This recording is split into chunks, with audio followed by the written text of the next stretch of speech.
Hey everyone, this is Tim from YourSixTech. Today in this video, I'm going to show you how to find your games after you delete them on your PlayStation 5.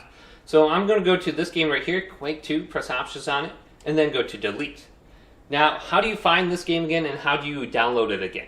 Well, we can go over to the game library. Then if we go to the console storage right here, this will be all the games currently installed on our PlayStation 5.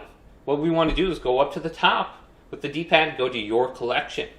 And then you can find the game under here. So I deleted X-Defiant before. Now I want to find specifically Quake 2. We can go to search and then just type it in. So let's go to Quake and I can see it popping up. So here's Quake and then I'm going to select this and then I'm going to download the PlayStation 5 version and it should be added to my downloads folder now. So I'm going to back out now and that is added to my download folder right there. So if we go to Your Collection now, you can also go over to like different search options.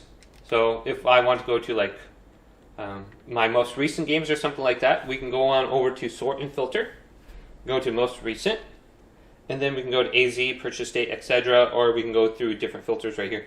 But you might have the game under hidden items. So if we check mark this, like I have Battlefield 5 under here. So let's select this and I can unhide this. So I can go to unhide right here. But typically I have games that are PlayStation 4 versions, like Share Factory over there. Otherwise, dead games like Lawbreakers is no longer available, and whatever this is. But hopefully this quick little video did indeed help you out. If it did, leave it a big thumbs up, and subscribe to my channel down below for more tech videos coming up next on YourSixTech.